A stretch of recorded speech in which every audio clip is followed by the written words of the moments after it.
Город Гродно– это настоящий музей под открытым небом, где каждый уголок хранит свою историю. Город славится множеством музеев, как платных, так и бесплатных, которые привлекают туристов и местных жителей. Каждое здание в Гродно– это уникальный экспонат, отражающий богатое историческое наследие региона. Узкие улочки и живописные площади создают атмосферу уюта и вдохновения. Сегодня я расскажу вам о бесплатных музеях в городе Гродно, где можно познакомиться с культурой и историей города без лишних затрат. Эти места подарят вам незабываемые впечатления и новые знания. Если заинтересовало, то присоединяйтесь.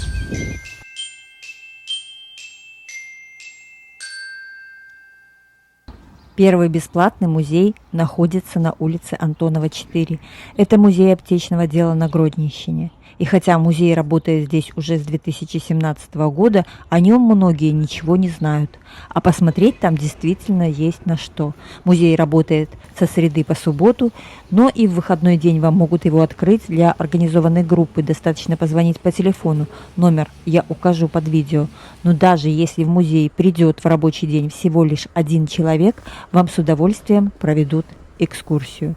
И войдя в кабинет истории, сразу оказываемся в выставочном зале, оборудованном витринами, в которых размещены экспонаты, имеющие отношение к аптечному делу различных времен.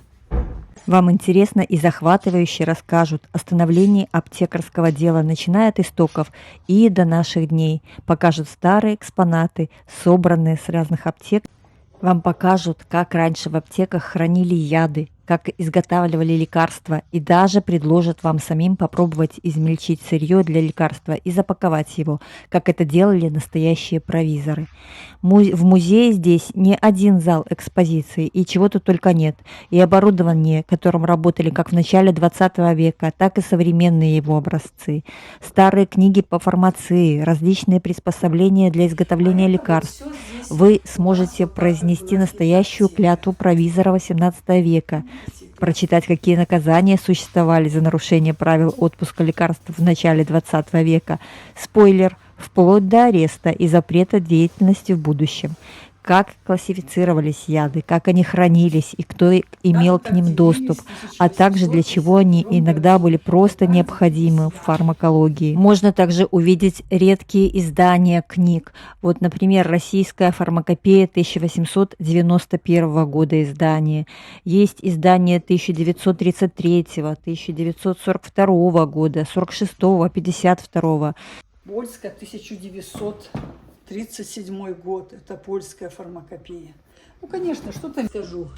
Это старинный документ, аптека, которая не сохранилась. Аптека Крыжевца. Видите, вот аптека Крыжевца – это такая сигнатурка, которая говорит, что аптеки были. Нина Болеславовна Лесневская, которой разрешено было работать в аптеке. Она обратилась в 1897 году к государю российскому с просьбой разрешить ей заниматься аптечной справой. Почему? В 1902 году в Санкт-Петербурге открыла и школу, где могли заниматься девочки аптечно учить. 1945 год, 9 мая, подписан акт о капитуляции, победа. И у нас есть такой ценный экземпляр. Здесь 44-го, видите, какого-то 50-й год, это вот выпускники этой школы. Это тоже вот такой интересный экземпляр. Это лекарство, бутылочка содержит яд. Видите, там этикеточка череп со скрещенными костями.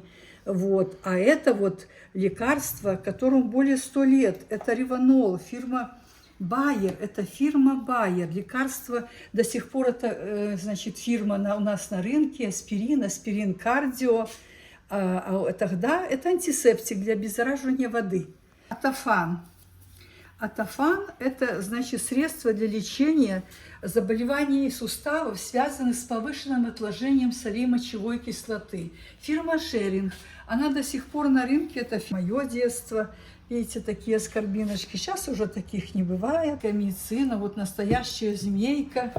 Это настойка такая вот из Китая. Дети. В одном из залов есть полностью автономное рабочее место провизора со всем необходимым оборудованием, и вы сами можете попробовать растолочь в ступке сырье для лекарства, развесить его и упаковать. Но, конечно, это такой больше аттракцион для детей.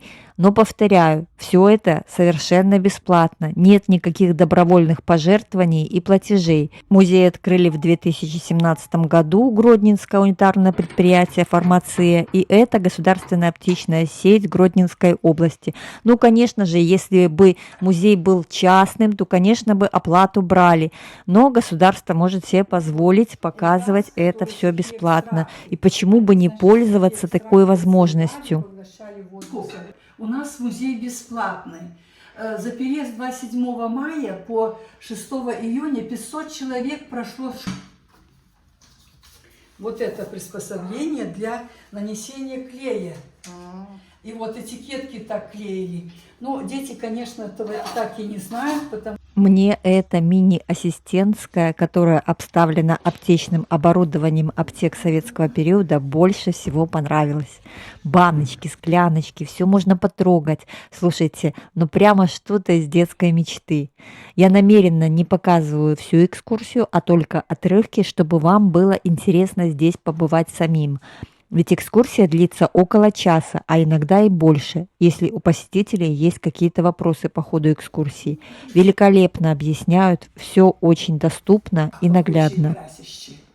Синий, зеленка, запах йодоформа, запах йода, вот это вот запахи все они есть.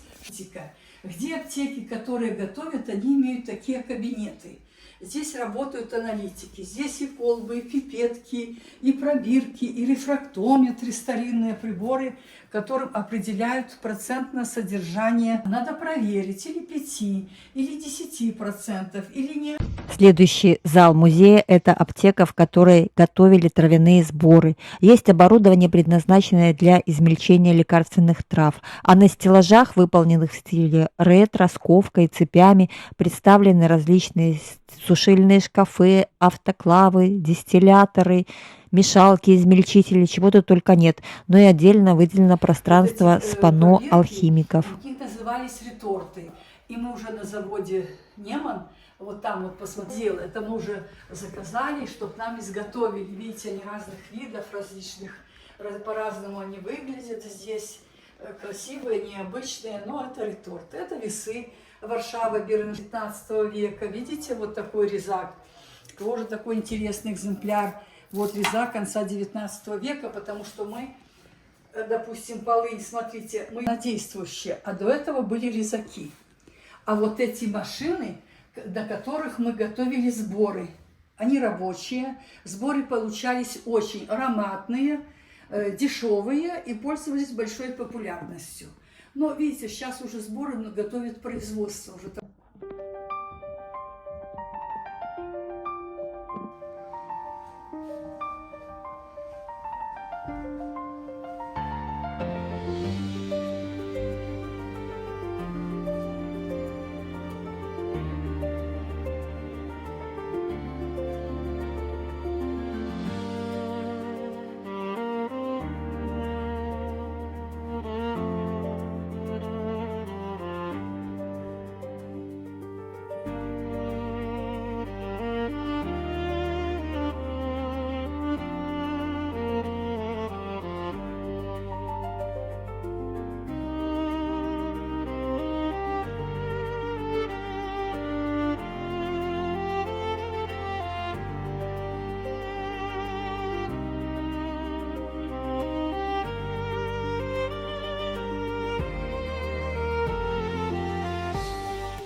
Смотрите, это наш угол, жизненные воспоминания наших ветеранов. Их уже нет в живых. Но вы знаете, что на сегодня, как это все по-другому трактуется. Но люди, вот Владимир Иванович, прижизненно они вспоминали, как было, как война, что такое-то, как страшно это все. И видите, их воспоминания записаны в этой книге. Приезжают особенно россияне, они очень много интересуются вот этими вопросами. Берут эту книгу и зачитываются, как это было на самом деле. Но мы сегодня сделали тоже, у нас вот есть малолетний узник, Лилия Андреевна Рядкова. Мы ее тоже собрали, ее воспоминания. Закова Клавдия Михайловна 20 лет проработала в аптекоуправлении, проработала секретарем, тоже прошла войну, была, значит, по комсомольской путевке ушла на фронт. И как это все было. Удивительно, что этих людей уже многих нет, а память их осталась в этой книге. Только с возрастом понимаешь, что многое не спросили мы у своих дедушек и бабушек. У меня дедушек вообще не было, никто с войны не вернулся. А то, что бабушка рассказывала, я тогда была слишком маленькой, чтобы интересоваться. А здесь это все можно почитать. Удивительно, что они все это придумали и воплотили в жизнь в этой книге. Здесь даже в декорациях оформления все напоминает об аптечном деле, от жалюзи до каких-то вот декоративных элементов. И, как мне рассказали, основной организатор кабинета истории вот этого музея была Галина Михайловна Петрища, провизор высшей категории. Она большой энтузиаст аптечного дела, и во многом благодаря ее целеустремленности, увлеченности историей своей профессии и каким-то желанием передать это историческое наследие сегодня и работает этот музей истории аптечного дела на Гродненщине. Музей классный, очень рекомендую. Возможность узнать что-то новое, и к тому же это бесплатно. Но где еще такое есть, расскажите? Только в Гродно.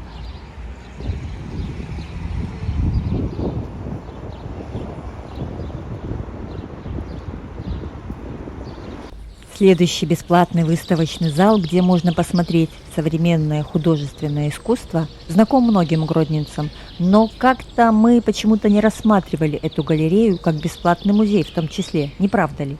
Галерея находится в старинном здании XVIII века, построенном здесь еще Антонием Тизенгаузом. И многие гродненцы знают этот дом как Кривую Официну.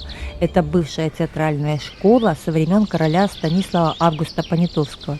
Здесь учили танцам, оперному искусству, балету, и в старинном подвале с апсидой, полукруглой нишей, и расположилась галерея Тизенгауза. Время работы галереи с понедельника по пятницу с 11 до 18 и суббота-воскресенье с 11 до 17 часов. А ведь галерея позиционирует себя как арт-пространство, куда можно прийти не только за приобретением картины, но и просто, что называется, посмотреть. Вам расскажут отличия различных направлений и техник в написании картин, покажут интересные работы как знаменитых гродненских художников, так и начинающих. История галереи ведет свой отсчет еще с 1995 года, и сегодня галерея больше напоминает камерное пространство с постоянной коллекцией картин. Любую работу можно приобрести. В зале около сотни полотен белорусских мастеров, в том числе гродненских, от реализма до легкой абстракции. Когда готовилась к съемкам галереи, прочитала хорошую фразу.